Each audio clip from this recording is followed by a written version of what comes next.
Bueno, pues buenas tardes. Vamos a iniciar con esta segunda parte del tema número 4. Como recuerdan, se titula ¿Dónde buscar el mensaje? Estamos, como les digo, en la segunda parte de este tema.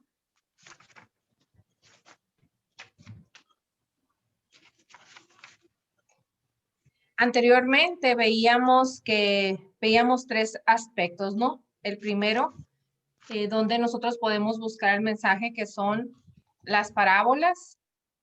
Decíamos que ahí pues Jesús era una manera de cómo enseñar. Jesús las utilizaba mucho al momento de dar a conocer una enseñanza. Si alguien puede apagar su micrófono, por favor, porque sí se escucha ruido. Gracias. Decíamos que Jesús utilizaba mucho las parábolas para dar a conocer un mensaje determinado. Era una manera de cómo llegar a las diferentes personas que estaban y dando a que las personas recapacitaran, pensaran, vieran sus puntos de vista. No era una enseñanza impuesta por Jesús, sino que era una palabra que él estaba enseñando, pero para que la misma gente la entendiera a su manera, a su forma, y que de esa misma manera pues la apropiaran, ¿verdad? La comprendieran mejor y sobre todo pues que la hicieran vida. Esa era una de las formas en las que Jesús pues daba a conocer, como les digo, el mensaje a través de parábolas. También miramos lo que son los milagros, como decíamos, pues que hay muchos milagros que se llevaron a cabo dentro de la vida, o lo que Jesús estuvo predicando, llevando a cabo la palabra. Esa misión, ¿verdad? Que era pues dar a conocer el reino de Dios. Y con los milagros, pues lógico que siempre Jesús, algo que hay que recalcar aquí es que Jesús siempre le dio la gloria al Padre. Nunca se apropió de ser él el autor de que se hiciera tal o cual milagro. Siempre puso a su Padre como el autor principal, como el que tenía el poder para realizarlos, ¿verdad? Hemos visto muchos, estuvimos revisando algunos de los milagros que Jesús realizó.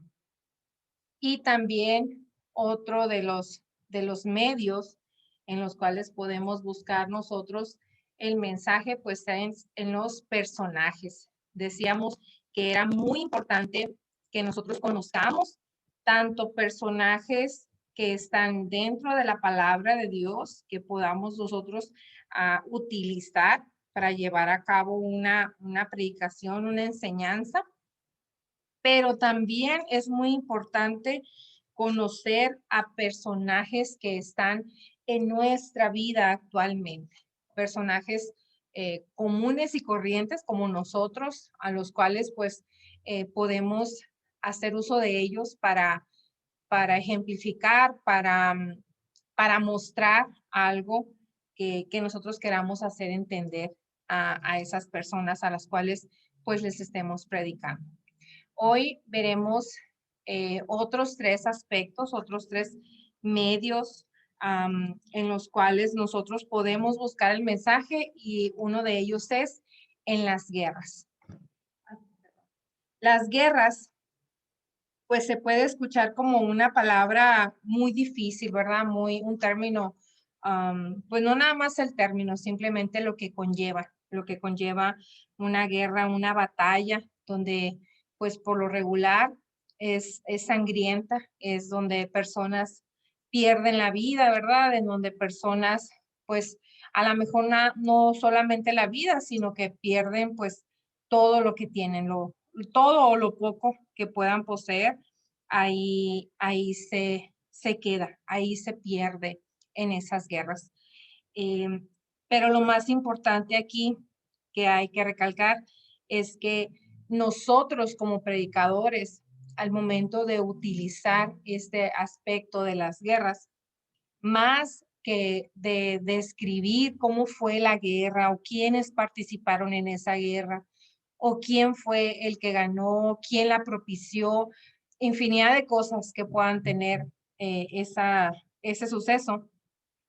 Lo que más importa ahí es sustituir los nombres de esas personas que participaron. Hablemos de filisteos, hablemos de amalecitas, de asirios, sustituirlos por las cosas, por los enemigos que a nosotros nos quieren quitar la libertad y la paz. Eso es lo más importante, que al momento en que nosotros estemos hablando en nuestra predicación, si estamos utilizando el aspecto de las guerras o ejemplificando con una guerra, como les digo, vienen muchas en la palabra de Dios. En la palabra de Dios se nos habla de muchas guerras que sucedieron y como les digo, que fueron sangrientas, que murieron muchas personas, muchas en las cuales el Señor estuvo ahí su mano poderosa también. Más que ejemplificar eso, más que enfatizar en eso, hay que llevarlo a la vida actual, en este momento, en qué es lo que a mí me está robando, con quién estoy teniendo esa guerra interior, esa guerra tal vez hasta con mi propia familia, no lo sabemos, ¿verdad? Entonces, ¿quiénes son esos que nos están tratando a nosotros de quitar la paz, como decía ahorita, de quitarnos nuestra libertad? Entonces, eso es lo más importante que nosotros tenemos que puntualizar en el aspecto de las guerras. Aquí el autor nos da unos ejemplos. Entre ellos está David. David, no sé si tú conoces un poco sobre su historia. Esto lo puedes conocer o lo puedes leer. Te voy a dar la cita en 2 Samuel 11, del 1 al 27. Ahí es donde puedes leer un poquito sobre esto. David fue, pues dice que fue un héroe de 1000 batallas, que él venció a todos sus enemigos. Siempre estuvo, en él siempre estuvo presente la oración, siempre tuvo ese contacto directo con el Señor y el Señor lo favoreció porque le agradaba lo que David hacía, le agradaba su oración para con él, le agradaba la alabanza que David tenía para con el Señor. Entonces, así fue como el Señor lo favorecía a David, ganando todas esas batallas, esas guerras que él tenía. Pero dice que perdió solo una batalla, David, que fue contra Betsabé. Si tú te fijas en la imagen, está, como te digo, no sé si lo has leído o conoces un poco, Betsabé era esposa de Urías y Urías era un soldado de David. Entonces, Urías se había ido a una guerra y se creía en ese momento, te voy a contar así rapidito, que los hombres cuando estaban en guerra no podían tener intimidad con sus parejas porque perdían esa fuerza, decían ellos. Entonces,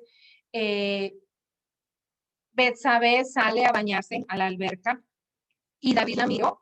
David la miró y pues lógico le gustó Betsabé y pues tiene esa relación con ella, comete ese adulterio con Betsabé, incluso llega hasta el hecho de mandar prácticamente matar a Urías, lo manda al frente en una batalla para que lo mate y después ya David se queda con Betsabé. Y ahí fue cuando David pierde la gracia de Dios por lo que hizo. Ahí perdió David el favor de Dios. Y ahí tú lo puedes leer, como te digo, en 2 Samuel 11, del 1 al 27. Es una historia pues muy bonita, que es importante que también conozcamos un poco de ella. Después nos habla de la guerra de los macabeos, las luchas que tuvieron los macabeos. Esa pues los podemos encontrar en el primer y segundo libro de los macabeos en el Antiguo Testamento. Era un pueblo que se consideraba que tenía una fe tan preciosa que decía que podía ser más todavía, más preciosa que la existencia misma. esa fe que tenían los macabeos, tenían una gran fidelidad hacia el Señor. Eso, a pesar de sus luchas y sus guerras o lo que ellos estuvieran peleando, ellos siempre tenían muy bien puesta su fe en el Señor. En el segundo libro de los Macabeos nos dice que es el primer libro, fíjate bien, el primer libro en toda la Biblia que afirma tener la fe en la resurrección de los muertos. Entonces, los macabeos eran un pueblo que tenían muy bien puesta su fe en el Señor, eran fieles al Señor. Para ellos era lo más importante que su propia vida, que su propia existencia, es lo que nos habla el autor sobre los macabeos. También tenemos a los amonitas. No sé si tú los has escuchado, pero a mí apenas aquí los escuché, me tocó saber de ellos, de los amonitas. Dice que eso lo podemos encontrar en Segunda de Crónicas 20. Nos muestran la fe y confianza en Dios. Es lo que nos enseñan estos soldados, estos guerreros.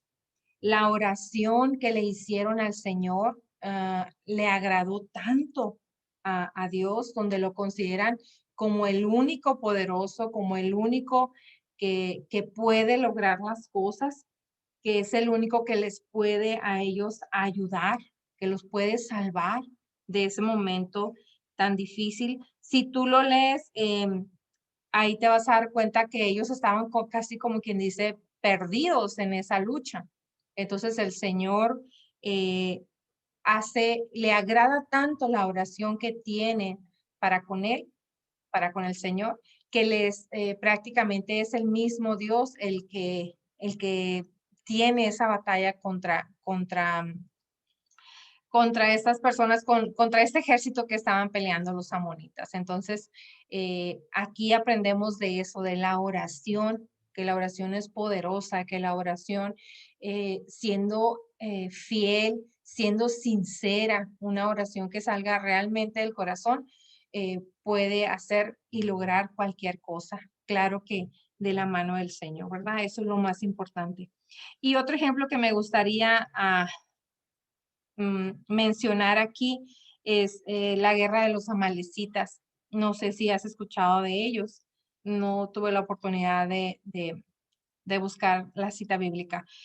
Me quedó muy presente el día que mi esposo y yo vivimos el retiro de matrimonios, donde se nos hablaba de esa guerra de los amalecitas y cómo ejemplificar esa guerra con el matrimonio. Es una manera en cómo nosotros podemos aprender de cómo podemos utilizar un suceso como una guerra para una enseñanza que queramos dar. Allí en la guerra de los amalecitas, si mal no recuerdo, Abraham es el que está alzando las manos. Alguien que me corrija si estoy equivocada. Dice que cuando él oraba y levantaba las manos al Señor, ellos ganaban. Y cuando iba bajando sus manos, dice que empezaban a perder. Entonces, ¿qué fue lo que hicieron? Que le sostenían las manos para que siguiera orando al Señor y no se le bajaran las manos y no se cansara. Y el ejemplo que nos daban en el grupo matrimonios es que decían que la oración no nada más es la mujer o el marido, sino que tiene que ser entre los dos, que los dos tienen que sostener las manos a lo alto para que esa oración sea poderosa. Eso es lo que a mí se me quedó tan presente de ese momento cuando mi esposo y yo vivimos el retiro de matrimonios. Entonces, vuelvo a decirles, entonces, un suceso que puede ser despiadado, que puede ser sangriento, hay mucha enseñanza que nos puede dejar, hay muchas maneras en cómo nosotros lo podamos tomar para dar a conocer o para ejemplificar, para ampliar un mensaje que queramos hacer llegar a un determinado grupo de personas. Muy bien. Ok. Jesús dice que vivió en una permanente lucha. A lo mejor no fue una lucha sangrienta, no fue una lucha con armas, pero sí dice que lucha y vence al peor enemigo del hombre, que es pues Satanás, ¿verdad? Es con el que el Señor o con el que Jesús estuvo luchando durante, sobre todo en ese momento de las tentaciones, si lo recuerdo. Permanece en estado de guerra, dice, contra el fariseísmo. ¿Cuántas veces Jesús estuvo en duelo con los fariseos? Estuvo hablando de ellos, que no fueran como ellos, que teníamos que ser mejores, nos decía. Y también en contra del legalismo. Jesús no vino a abolir la ley, Jesús no vino a decir la ley no funciona, no sirve, sino que vino a hacer la vida. Entonces, más que seguir la ley al 100%, lo que Jesús quería era que la viviéramos, que la practicáramos conscientemente. Eso fue lo que Jesús siempre estuvo luchando, siempre estuvo en pleito, ¿verdad? Con estas tres cosas principalmente. El siguiente aspecto son las preguntas.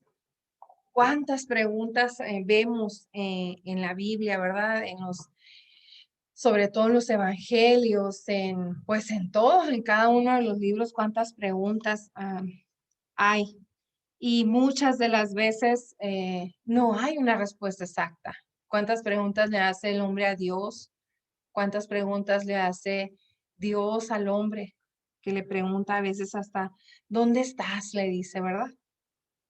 Interrogantes del hombre a sí mismo, preguntas que se hace a sí mismo y las que éste propone a otros seres humanos. En el caso, como les decía ahorita, de cómo Dios a veces le pregunta al mismo ser humano. Cuando le preguntó a Adán, ¿dónde estás? Le preguntó. Y nos dice que eso sería suficiente para una prédica. Esta simple pregunta, ¿dónde estás? ¿Tú sabes dónde estás? ¿Cuál es tu verdadera situación presente? Si desconocemos nuestra ubicación actual, no conviene dar ni un paso, solo nos confundiremos más, nos dice la enseñanza. Y me gustó mucho el domingo en la homilía con el padre Eduardo, no sé si la escuchaste.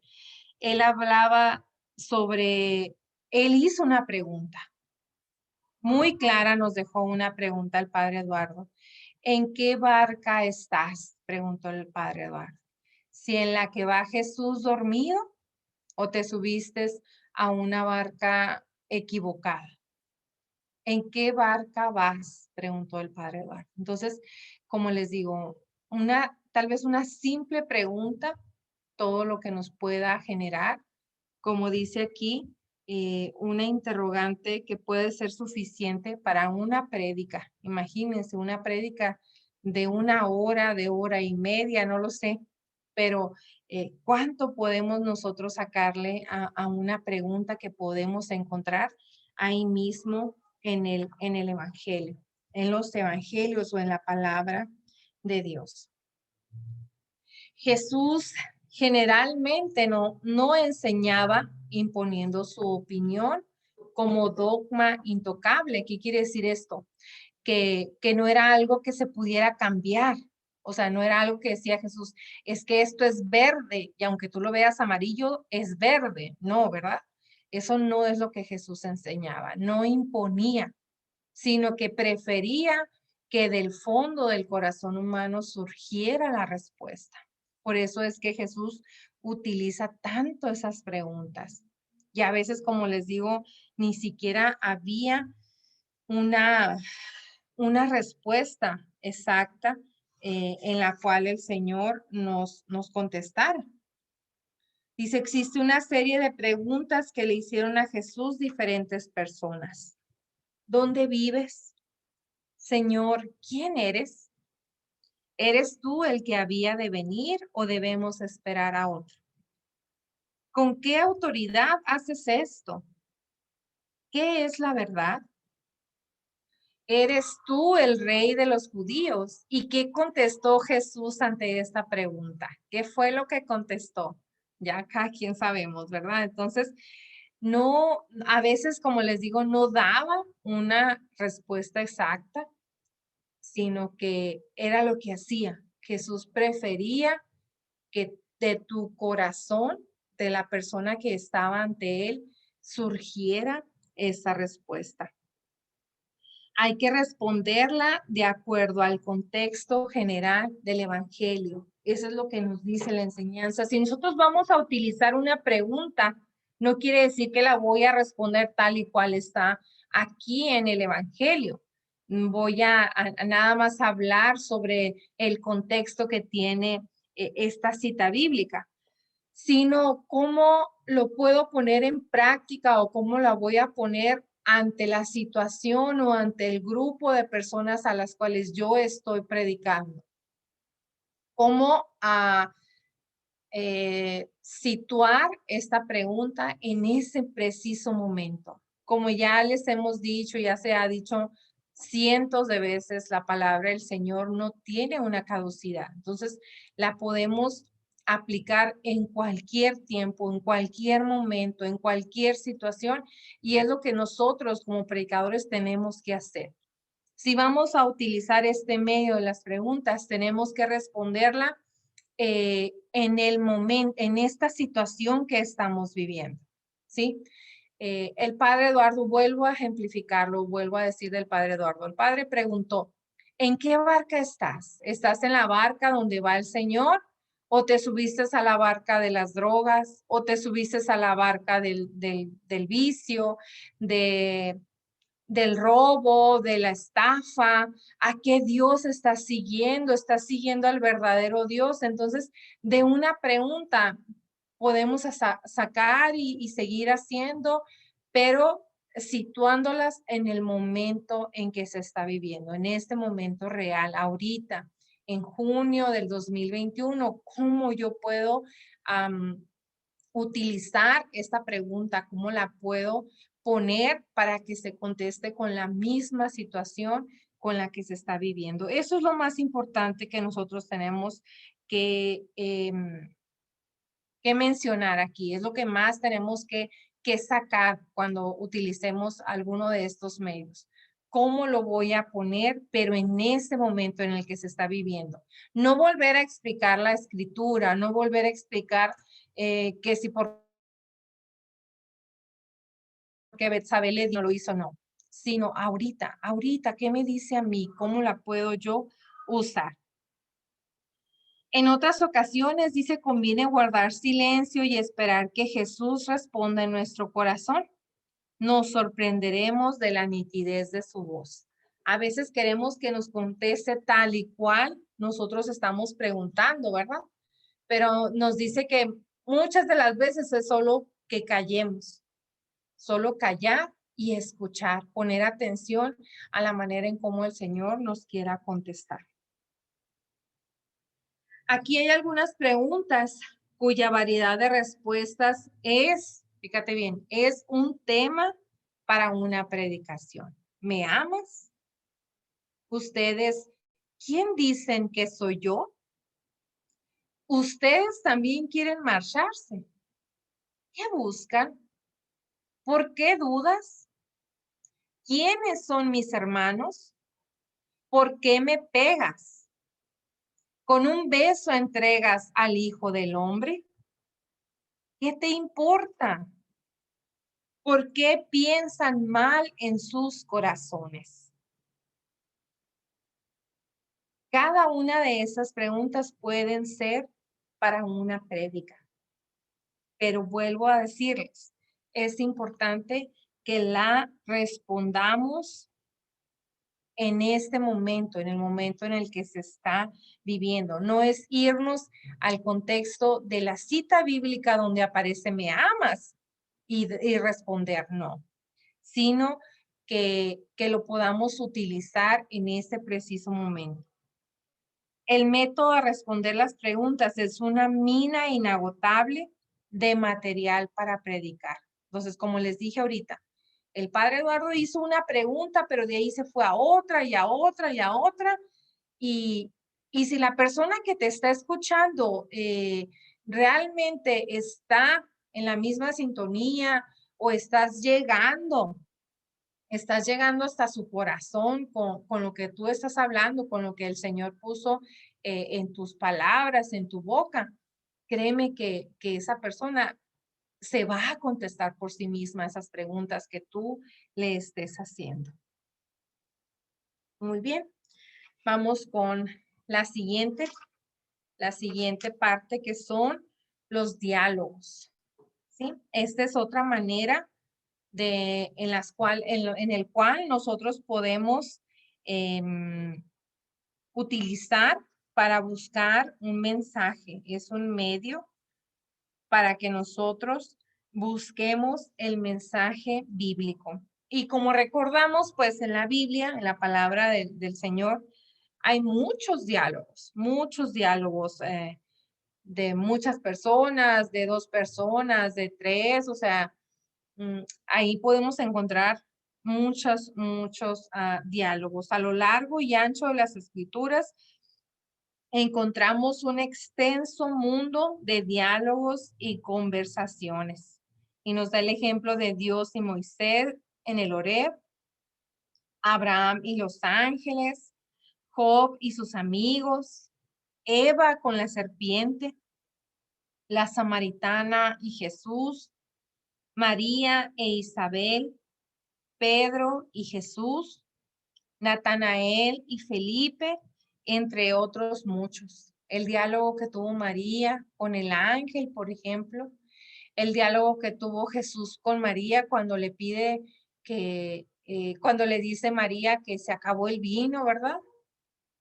Imagínate si tú le dijeras si María le dijera a Jesús, fíjate que a Zulma, pues falleció su hermana y está muy triste y Jesús le dice, pues madre, tiene ella que padecer su dolor, tiene que sacar su dolor, o sea, ¿cuántas cosas podemos sacar de un diálogo? ¿Cómo lo podemos nosotros poner, como te vuelvo a decir, en este momento, en esa situación en la que se está viviendo, ¿no? Entonces, hay muchos diálogos, hay mucho que nosotros podamos aprender también de esos diálogos que encontramos en la Sagrada Escritura. En cada diálogo identificamos a cada interlocutor con actitudes de la vida diaria, como les decía ahorita. El secreto estriba en llevar a los oyentes a personificar a cada personaje, hacerlos propios, hacerlos vida, ¿verdad? A esos personajes a los cuales nosotros estamos escuchando. ¿Cómo los puedo yo personificar? ¿Cómo yo puedo sentirme o decirme como Natanael, por ejemplo, o como la samaritana que le pide a Jesús, dame de esa agua viva? Entonces, eso es lo más importante, en cómo nosotros llevemos a los que nos están escuchando a que hagan suyos esos personajes, a que los vivan completamente. Y nos da aquí unos ejemplos. Dice, los padres del ciego, eso lo leemos en Juan 9, del 18 al 23, cuando Jesús sana a ese ciego de nacimiento. Y estos señores, pues por miedo, eso fue lo que pasó. Los papás de este ciego, por miedo a lo que les hicieran, por miedo a que si decían que Jesús era el Mesías, pues les hicieran algo. Ellos ni siquiera contestaron cuando les van y les preguntan, ¿que no tu hijo era ciego de nacimiento? ¿Qué pasó con él? ¿Por qué ahora vive? Mira, le preguntaron.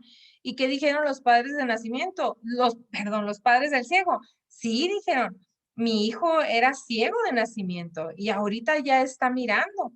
Y le dice, ¿y quién le ayudó? Le preguntan. Y ellos por miedo, a veces por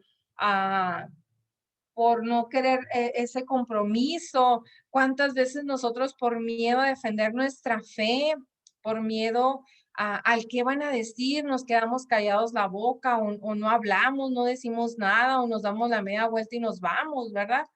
Los padres del ciego dijeron, pues ve y pregúntale a él, porque él ya está suficientemente grande, él ya te puede responder.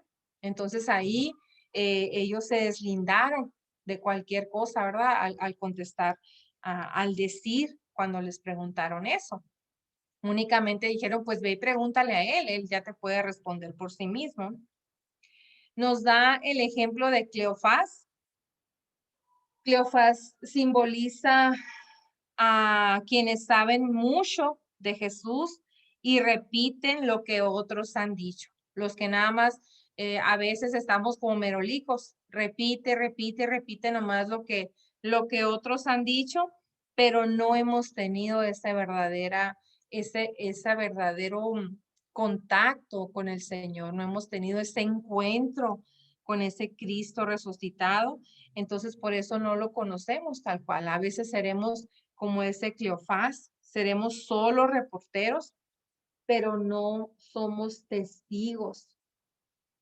Este Cleofás, no sé si sepas quién es uno de los discípulos de Emaús, de los que van camino a Emaús, que van tristes, que van desanimados porque su maestro pues había muerto, el que ellos creían que era el Mesías, pues estaba muerto. Entonces ellos nada más repetían lo que decían, pero nunca, no fueron testigos, no estuvieron ahí realmente presentes de lo que había sucedido, pues hasta que se dan cuenta, ¿verdad? De lo que pasó. Entonces, al tener esta conversación, ese diálogo, Cleofás y el otro con Jesús, ahí es donde se dan cuenta realmente quién era, ¿verdad? Quién estaba acompañándolos con ellos en ese momento. Nos da el ejemplo del padre del epiléptico. Este padre le lleva a su hijo a Jesús para que lo sane. El hijo estaba tomado por un espíritu malo y Jesús pues le saca a ese espíritu, pero quien terminó pidiendo mayor, quien pidió más o quien tenía más la necesidad del Señor no era el muchacho que estaba enfermo, era el padre, porque termina diciendo, aumenta mi fe, acrecienta mi poca fe, le dice el padre del epiléptico. Si tú lo quieres leer, está en Marcos 9, en el versículo 24, pero puedes leer unos antes y unos después para que veas realmente todo lo que pasó en ese momento. Primero le pide que sane a su hijo. Luego después le dice, compadécete de nosotros y ayúdanos. Ya no nada más pidió por el hijo, sino que pide también por él mismo. Y al final, como les digo, reconoce que él es el que más necesita del Señor cuando le dice, acrecienta mi poca fe. Entonces, Jesús le preguntó, ¿crees que puedo hacerlo? Entonces, ahí sale otra pregunta que era lo que veíamos ahorita, pero los diálogos, esos diálogos que Jesús tenía con las personas, siempre estaba, como les digo, nunca imponía lo que quería que los demás aprendieran, sino que los otros por sí mismos comprendieran y entendieran lo que querían aprender, lo que el Señor les estaba poniendo en ese momento, lo que quería Jesús que se quedara en ellos para que lo pudieran vivir y para que lo pudieran transmitir a las otras personas. Y también nos da el ejemplo de la samaritana. Pues esta mujer que lo leemos en el capítulo 4 del Evangelio según San Juan, pues es a la primer persona que Jesús le dice que es el Hijo de Dios. Si tú lo lees bien, Jesús se revela como Hijo de Dios a una mujer, a una samaritana, que no sabemos cómo haya sido la vida de esta mujer por las situaciones o por los momentos en cómo ella en ese momento que la encuentra Jesús, ¿verdad? Que nos dice que era el mediodía, que estaba nada más ella en el pozo tomando o sacando el agua. No sabemos por qué iba ella a esa hora, por qué estaba sola, por qué no había otras mujeres con ella, por qué había tenido tantas parejas. No conocemos la vida de la samaritana. Y el Señor a ella se le revela. A ella es a la primer persona, a la primer mujer que le dice que Él es el Hijo de Dios, que es el Salvador. Primero se le llama judío, luego Señor, el profeta esperado y al final el gran título de el Salvador del mundo.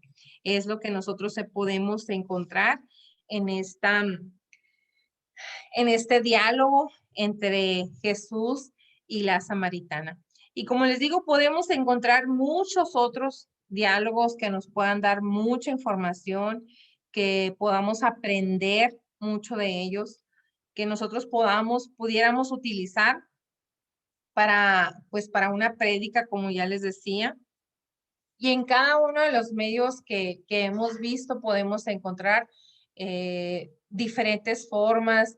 No únicamente es como buen predicador, tienes que hacer uso de muchos medios, de muchas maneras, para que nosotros podamos dar a conocer ese mensaje que queramos, para que quede sobre todo más claro en las personas, para que quede más claro a quién nosotros queremos dirigir el mensaje. Eso es lo más importante, que nosotros podamos utilizar estos medios para que se quede más claro, ¿verdad? Lo que queramos decir en este momento. Con esto termino. Hoy es un poco breve lo que fue, déjame ver. Ok, nada más falta esto. Jesús dice, no impone su autoridad, sino que dialoga con las personas para llevarlas por un proceso de conversión. Al igual que nosotros, cuando demos esas prédicas, no quiere decir a lo mejor que todas las personas van a estar de acuerdo con lo que nosotros estamos diciendo. Va a haber personas tal vez que no te lo digan en ese preciso momento cuando tú estés dando esa prédica, pero a lo mejor al final sí. Al final se te acerca una persona y te diga, ¿sabes qué? Pues no estoy de acuerdo con lo que dijiste, o mira, yo tengo esta opinión, o yo creo que esto. Entonces, al igual que Jesús únicamente dialogó, no impuso, al igual nosotros también tenemos que dialogar con esas personas, y no por el hecho de que no estén de acuerdo con lo que nosotros estemos diciendo o con la opinión que nosotros tengamos, quiere decir que le vamos a sacar la vuelta o los vamos a dejar hablando solos. No, ¿verdad? Es importante, por eso también es muy importante que nosotros nos preparemos muy bien, que nosotros conozcamos realmente de lo que estemos hablando, para que si se nos presentan este tipo de cosas, podamos nosotros tener ese diálogo con esas personas. No lo voy a volver a decir como para que se convenzan, sino para que podamos conversar de lo que él dice y de lo que yo estoy diciendo. No sé si me cantinflié, dijo ahí Petra el otro día, o me comprendieron lo que quiero decir en este aspecto. Muy bien, muy bien dicho. Okay. Entonces, con eso terminamos la clase de hoy. Vamos a pasar igual a los ejercicios, como saben. Vamos a pasar a los grupos con los ejercicios que les toca a cada quien.